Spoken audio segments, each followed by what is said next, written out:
afternoon, and welcome back to Quaestionare in English. This program, run and hosted by the Universidad de las Américas Puebla and TV UTLAP, is here to talk about American politics, Mexican politics, and the bilateral relationship between the two.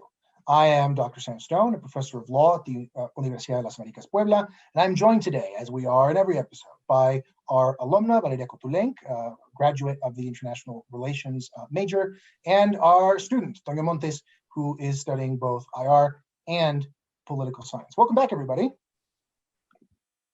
Thank you very much. Thank you, Sam. Sure. All right. Well, let's get started then. Yeah, we, as we've done the last few weeks, we continue to come back to this topic of immigration and vaccines for Mexico and how those two are related to each other. The U.S. government clearly needs help related to undocumented immigration at the U.S.-Mexico border, and Mexico desperately needs to get more doses of the vaccine to speed up its vaccine rollout in advance of the midterm elections this summer. In this context, right, Vice President Kamala Harris of the United States and President López Obrador of Mexico had a phone call this week, right? So Valeria, can you tell us a little bit about that? What did they talk about? What's going on here? Why is this an ongoing conversation that's so important? I know we've talked about it before, but what's happening with this? Yeah, exactly. Like you said, Biden made Vice President Kamala Harris the person in charge of dealing with migration in the border. So it was a really important call. It kind of could have been the same as if he spoke to Biden, because Kamala has a lot of power in the administration. They've made sure that her role as vice president is not only a decorative role, but it's also a really important role. They touched again the topic of migration. And I think out of the meeting, two important things came. The first one was that AMLO said that his government had the disposition to help solve the problems of human trafficking and to guarantee human rights. I think it's funny that he used the word like he had the disposition to do so, because it's his job. It shouldn't be like, oh, I will do this because I am a good guy. It's not that. It's his job. He should be working on it. It shouldn't just be because of this meeting. Like, it's something that should have come out before. And the other topic, which was interesting, and I don't think the Biden administration must be really happy about it, was that afterwards, AMLO mentioned during one of his Mañanera conferences that the Biden administration will be pushing for kind of like a stimulus package for Central America, which is made up of $4 million, which is a lot of money. And they will try to pass this in Congress and then send it to the countries in Central America. I'm not sure it had been announced before, like explicitly by the Biden administration. They had just said that they wanted to tackle the root causes of migration. So most people assumed that it would have to do something with like USAID and then donating money, but it's a huge amount of money, and it's a huge amount of money that's being donated during the COVID pandemic. So I think this was not something that AMLO should have mentioned so openly, and that I think will create a rockier sailing in some sense, because I feel like he spoke out of line on this one. Yeah. You mentioned a couple interesting things there, right? One is that Vice President Harris was made the point person on sort of the immigration situation, right? Obviously, we've got Ambassador Jacobson, the former U.S. ambassador to Mexico, who is also sort of the person in charge of the border, right? But overall now, this is in Kamala's hands. And it's interesting politically, because this is going to be a real challenge for her, right? If she manages to handle this well and to be able to advance some sort of resolution of what is happening at the border, then I think this could be a real asset for her in 3 or 4 years or 8 years, when she almost undoubtedly runs in the Democratic primary for president. If not, right, this could become a liability for her. So I think this is going to be a tough issue for her to be the point person on, but also one that she obviously thinks she can do well with, because it can yield, I think, some serious benefits, but it could also be a negative. And the second point here is, on this issue of aid to Central America and trying to fix that, I think at this point, especially after the Cienfuegos incident and after a few other situations over the last few years, career U.S. diplomats and career U.S. people and like the DEA and so on, I think they're kind of used to assuming that if you tell the Mexican government something, it's probably going to come out. So maybe they wanted it to come out this way and not directly from the administration. I don't know. I honestly don't know. But I think it's really interesting that you bring that up in that context, because you're right? Someone spoke out of turn there, or the U.S. government kind of wanted that to happen. But it's definitely, I think, something that we're going to keep an eye on. Now, about what is happening at the border, right? Toño, we were talking about this before we actually started recording, right? There is an unprecedented number of individuals who are seeking entry into the United States without documents, right? This is a mix of people who might be seeking asylum, people who are sort of, just, quote unquote, just economic migrants, right? So it's a mix of people, adults, minors. But what are we talking about here? What do the numbers look like? Why is this potentially such a pivotal moment in the story, sort of U.S. of immigration to the U.S. at the Mexico-U.S. border?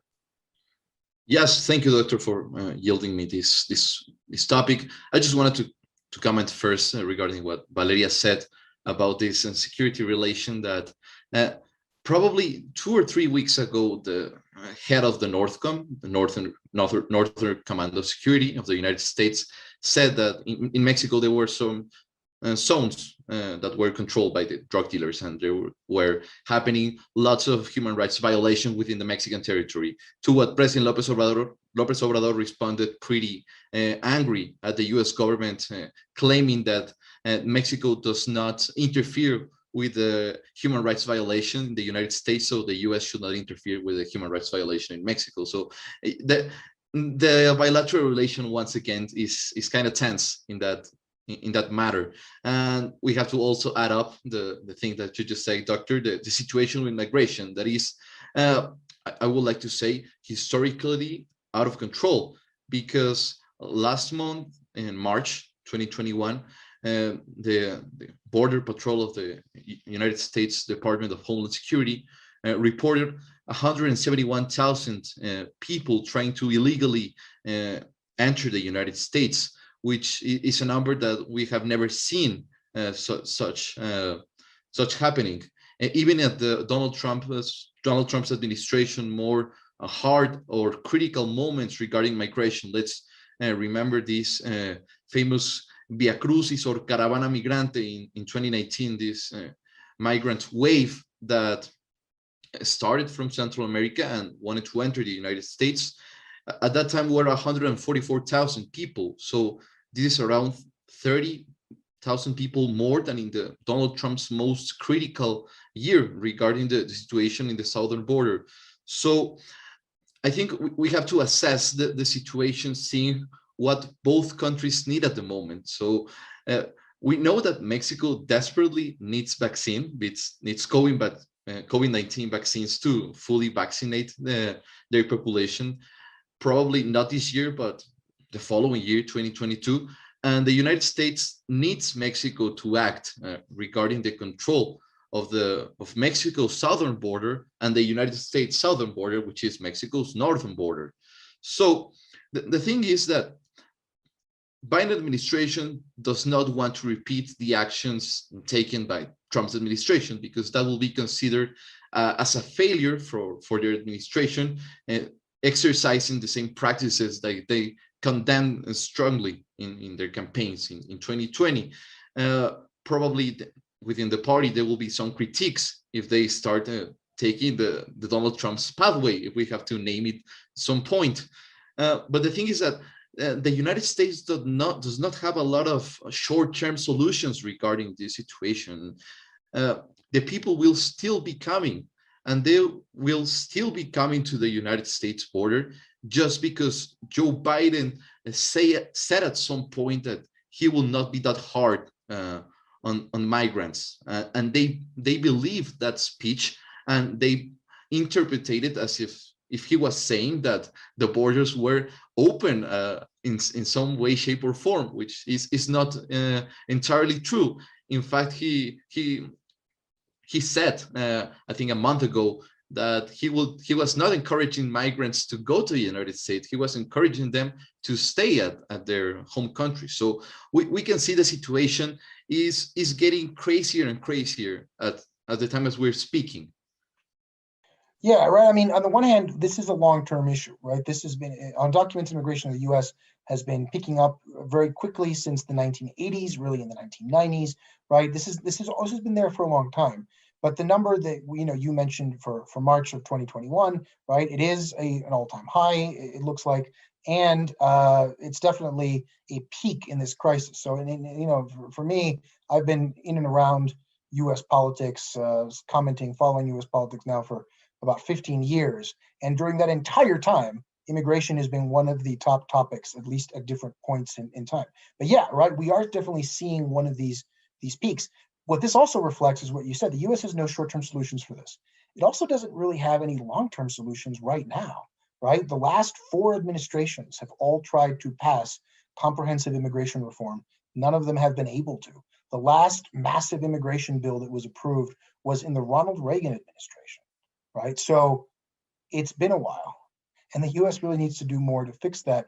Whether that's going to be possible now with the very closely divided Senate and House of Representatives, I'm not sure.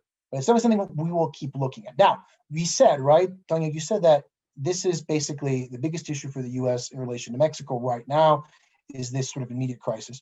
And at the same time, right, Mexico's biggest need with the US right now is vaccine doses. So Valeria, what's going on with the vaccine doses? What is some of the information that we've gathered, right? The US sent 2.5 million vaccine doses of AstraZeneca down to Mexico. This was a few weeks ago. They were sent out as, quote, a loan of vaccines, not as a gift or just sending them to Mexico.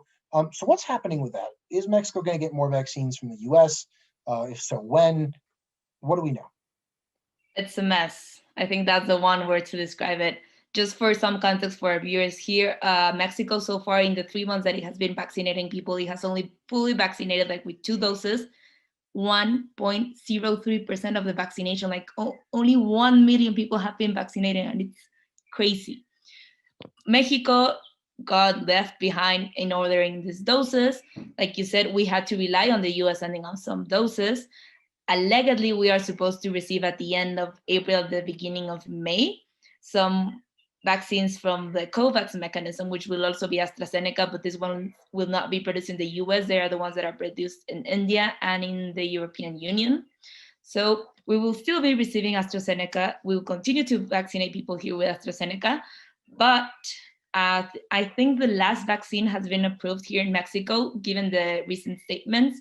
We have the Covaxin, we have the CanSino, the Sinovac, the Pfizer, and Pfizer. We don't have Moderna either, and they've said that they won't ask or make any deal with Johnson & Johnson or Janssen because they have already covered the 200 million doses that they need to fully vaccinate all Mexicans. So it's crazy. It's a mess. I don't know if we will be getting more vaccines from the US. I think so, because people are really skeptical. AMLO is making a mess out of his vaccination campaign. It has been pushed back. He is still only vaccinating adults over 60. Allegedly, again, he will start vaccinating teachers and adults over 50 on the next 2 weeks or so. But again, he is only vaccinating people with 1 dose, which is still some immunization levels. If restrictions continue to be left so loose, we will just become a second case of Chile, but even worse, because in Chile, which is the Latin American country that has vaccinated the most people, they let restrictions way too loose, and they're having their 3rd wave. So here we will have a 3rd wave. There is no doubt about it, especially after the Easter holidays where people didn't care. They went to the beach, they went everywhere, and there were no governmental restrictions stopping that from happening. So with the 3rd wave, the mess that's happening in vaccinations, there's been some scandals recently about whether people are actually getting vaccinated or not. There was a video that went viral where this nurse just pushed in the syringe, but she didn't administer it. So she just put it in, put it out, and then AMLO said that it must have been fake. So it's a mess. I don't think it's gonna end anytime soon. And I think at this point, we will end up receiving some US vaccines because we still have like yeah, AMLO has these 250 million doses covered, but they're not here. They're not vaccinating people with them. And then they have the mess that they're not vaccinating people with their second dose. And I think, especially considering that Biden has moved forward his full eligibility date to April 19th, he will expect Mexicans to also start to be more vaccinated. Why? Because there's this constant traffic. They need to open the border, because while you can fly in and out to the US, you cannot drive in and out to the US. And it's one of the most transited borders. So it's crazy to keep it closed because it will continue affecting trade. And if they want to work on economic recovery, then they will need that. So I think the Biden administration will continue giving the vaccines, but they can not really donate them, which is what we found out, which, Tonya, if you want, you can explain better, because I think you're more familiar with it. Well, if I may, Dr. Stone, I would like to comment the facts that Valeria was mentioning. So there's a big dilemma for Mexico and the United States. You have in one side the health, the national health of your population, and on the other side, the economy of the country. So both are extremely important, but in this scenario of COVID-19, they seem to be a hard situation for reaching this middle point in which we find a feasible solution for keeping, I don't want to say a lockdown, but keeping restrictions regarding the mobility of people without fully blocking the economy, which we have seen that is pretty important, because people need to eat, need to work, need to have a certain necessities covered by money, and money most of the time is earned through work, and people can't go to work if there's not the economy open or fully open in some parts of in the United States and Mexico as well. And regarding the bilateral importance of the border, we have a 3,100 kilometers border. It's one of the largest in the world, and probably the most transitated one as well. And we really rely on each other's trade. 80% of Mexico's trade is with the United States, and I think Mexico is the second largest economic partner with the United States as well. So the economic relation is strongly important. The crisis, or the topic of discussion, is whether the United States knew before they made this deal with the drug companies, with these pharmaceutics such as Pfizer and Moderna and Johnson & Johnson, that the vaccines will be exclusively for the United States.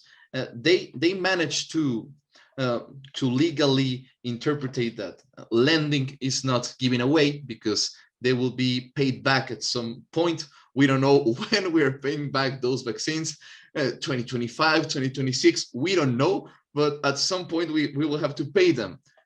That's why we're being able to receive these doses, 2.5 million doses, I believe, from the United States, this AstraZeneca, which I think has not been approved yet by the FDA in the United States. So that's probably another factor that is making them come to Mexico, because COFEPRIS, which is the equivalent institution as the FDA regarding the vaccine regulation in the country, has already approved the AstraZeneca vaccine, which has been somehow controversial, at least not in Mexico yet, but in the European Union, we have seen lots of countries complaining that this vaccine generates, you will have to excuse me, but I don't know how to say this word in English, coagulous, blood clots?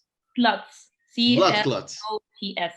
Yes, sorry, these blood clots in people, they're getting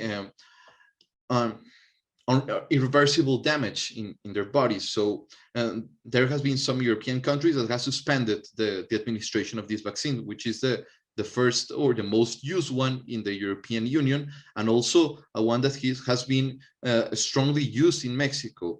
So we have this other problem regarding the AstraZeneca vaccines. And I think everything comes out to the discussion on the realpolitik regarding the situation. If the United States wants to incentivize Mexico to control or to put more troops in the southern border and the northern border to control this migrant wave, the most perfect incentive, there will be vaccines, because that's what Mexico needs right now. The United States needs to have control of the border. Mexico needs vaccines. Mexico can provide troops to protect the border. The United States can provide vaccines. So it's like a quid pro quo for the situation. And I think it's one of the solutions that probably López Obrador and Vice President Kamala Harris discussed at some point in the call. Yeah, I think that seems likely. And as we've said before on the show, I'm pretty confident that that's what's happening, right? These are going to be the two topics we're going to look at all year in the bilateral relationship. Obviously, we're going to be talking about many other things, and we will here in a second, right? But yeah, just for our viewers in the States, right? Besides the Pfizer vaccine, Mexico, on the one hand, has not approved Moderna, right, as we said, and has not approved Johnson & Johnson, I believe. But they have approved AstraZeneca, and we've also approved here in Mexico CanSino and Sinovac, as Valeria mentioned, right, 2 Chinese vaccines, and then the Sputnik 5, the Gamaleya from Russia. And so those just started arriving in large numbers, well, at least in some numbers over the last couple of weeks. And so they just started getting administered in the last few days, last week or so within Mexico. So that's going to be a big development here. And it just depends, right? How quickly can Mexico get its doses that it has purchased, because it has already contracted for them, right, from all these companies. The question is, how quickly can they produce them, and will they make it here? And if they don't make it here quickly, Mexico's going to need these doses from the United States. All right, so talking to sort of continue the discussion that has to do with the border and has to do with the bilateral relationship, and moving away from the question of vaccines. There were recently a couple of developments in relation to organized crime in the United States in connection to Mexico, and in relation to the legalization of marijuana. In the US, there have been a number of states in the last few months that have moved forward with legalization of marijuana at the state level through the state legislatures. Most states that have legalized marijuana so far in the US have done it through referenda, have done it through ballot issues, ballot initiatives that voters have voted in favor of. However, New York, Virginia, and other states have recently decided to fully legalize, New Jersey, fully legalize marijuana within their states. Other states like Connecticut and Rhode Island are also considering it, New Mexico. So very soon, about half of all Americans will be living in states that have marijuana legal at the state level. It remains illegal to use, possess, etc., sell, obviously, at the federal level, but states are changing. In the face of that, however, the flip side of that is that there was a report recently, Toño, maybe you can talk to us a little more about it, a report recently about how the Mexican drug cartels, in particular one of them, has quite a bit of influence over the drug market, the illegal drug market in the United States. So can we maybe talk about that a little bit? Sure. So basically, we know that Mexico produces, or is the second country in transition to the consumer country of drugs, in this case, which is the United States. Most of the drugs market worldwide is centered around the consumption of the product in the United States. So this means that the drug cartels here in Mexico have to have some influence regarding the place where they are going to sell the drugs by themselves, which is the United States. So we have seen that this one specific drug cartel, which is probably one of the strongest ones at the moment, and one of the most visible one at the moment, because of their political agenda that they have set around attacking public servers, such as Mexico City Security Secretary Omar Garcia Harfuch, who was a victim of an attack when they tried to kill him by using caliber 50 bullets, and conducting some sort of organized raid to get him. But luckily he lived.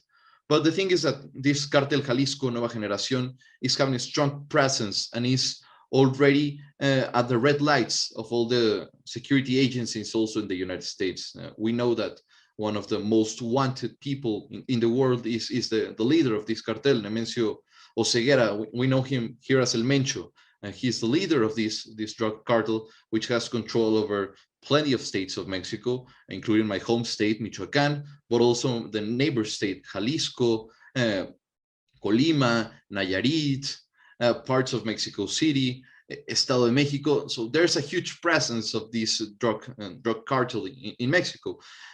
In some parts, we can say that they are the government in some parts of Mexico. Like, they rule over the territory. We cannot say that of the United States, but we can say that they control the market of the drugs. So it is important, because it's not now anymore a national organization. It's now a transnational organization that has activity in the United States, and that's obviously worrisome for the United States institution. And this comes down to another topic, to another field of discussion, that is the bilateral cooperation in terms of security. Because to address this issue, the United States has already identified that they cannot let Mexico fix their own things, and they have to help Mexico address their problem as a regional problem that it is.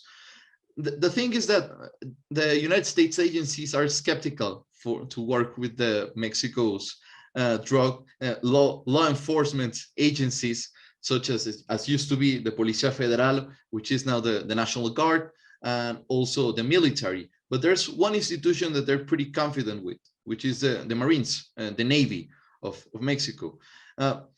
We will need to see what kind of strategy does President Biden want to take in this matter, because he was vice president of the United States when the whole Mérida initiative, the famous Iniciativa Mérida, happened regarding the way that they're going to address the security situation. We are yet to see what kind of strategy does President Biden has to control the drug cartels here in Mexico and the United States, and how they're going to cooperate with the country. But this is a pretty important report to the United States, because it puts the item in the agenda to set a priority for the security relation. And this is a DEA report, or where is it coming from? Yeah, it's a DEA report. Let's remember that this drug enforcement administration is part of the Department of Justice. That is the branch that was born in the 70s as a response to the increasing exportations of drugs to the United States, and the consumption and the health issues regarding the consumption of drugs. In the 80s and 70s was mainly a situation regarding cocaine and marijuana. Now it's a whole variety of drugs. As we discussed, marijuana is now being legalized by states in the United States, which in the 80s will seem impossible to make that happen, but now is in 21st century. The ideologies are changing, and now more states are open to legalize the consumption of marijuana.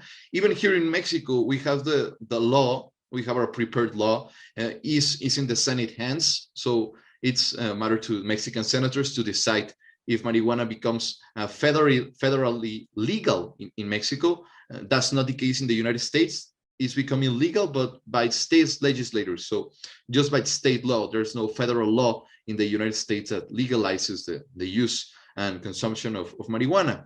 But probably this will enhance the way that the DIA communicates and works with Mexico, because after the tragic events that happened with Agent Kiki Camarena, the relation has been harsh and has been difficult to recover the confidence over the cooperation. But we have to see, like, what's the plan of Joe Biden, what's the plan of Merrick Garland and the Attorney General regarding this situation.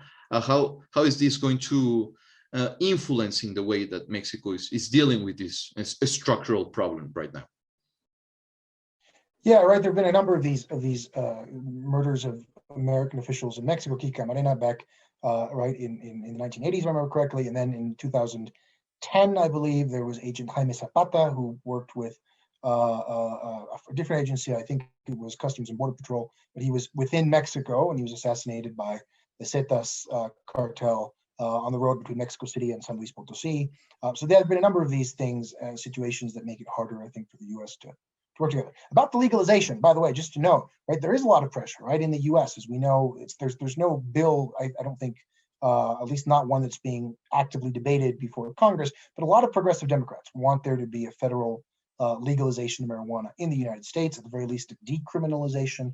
Biden has seemed hesitant on that before, right? He's also a product of that era you were talking about, right? Those 1970s, 1980s, 1990s, where the idea was to be tough on drugs, and that's obviously shifted over time. In Mexico, there is a constitutional right to use marijuana. So if a state arrests you for that, the Supreme Court has said that there is a right, you have a right to basically live the way you want to live. It's sort of a right to personal autonomy. That includes the usage of substances like alcohol, like tobacco, and like marijuana that are not necessarily harmful to society, but that might be harmful to you, but you have a right to use them, the Mexican Supreme Court says, as part of that human right.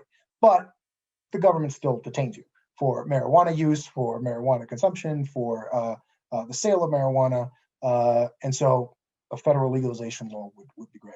So we have this interesting position, right? How this develops, what we might see in the next few weeks and months and years about whether these legalization efforts have an impact on the cartels. I think that'll be an interesting discussion to have over this period.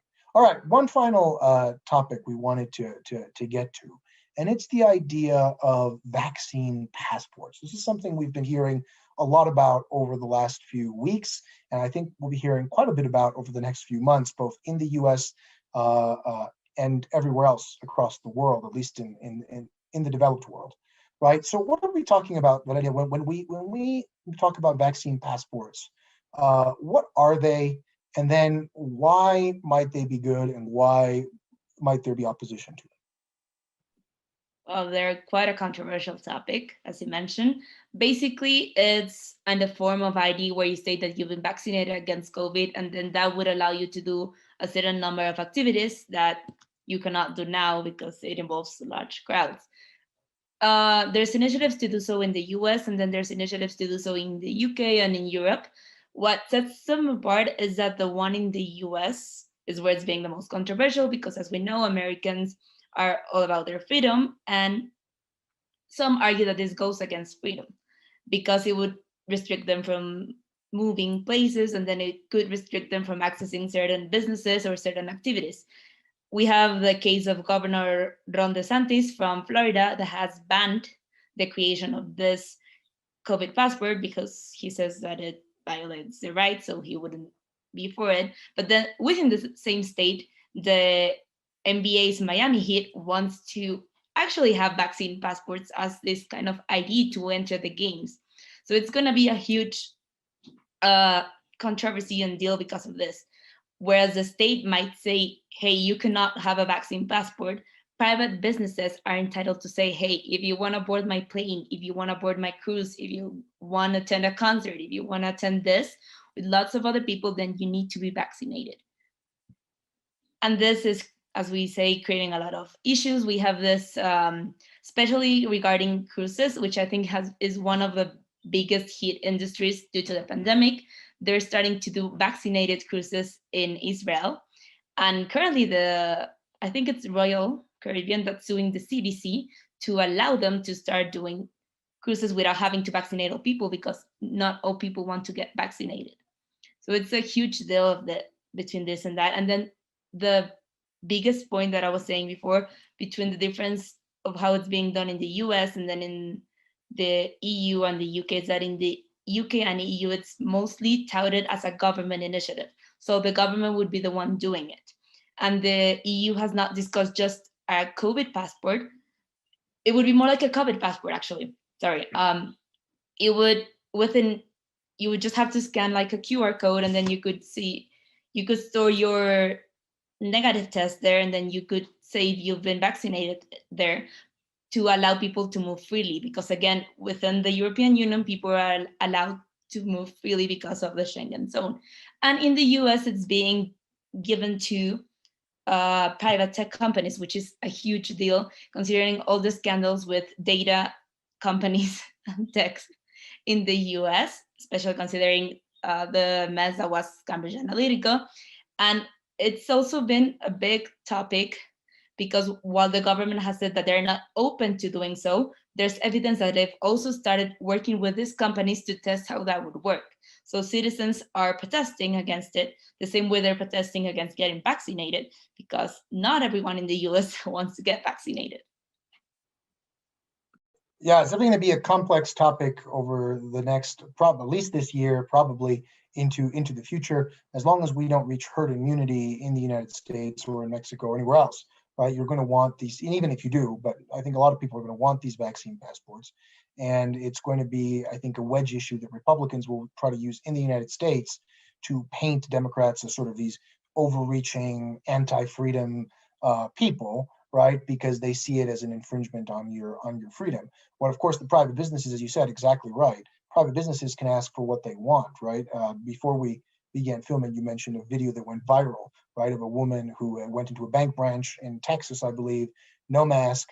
The bank, because Texas lifted its mask requirement, right? It's no longer requiring masks. And yet this bank does require masks to go into their branches.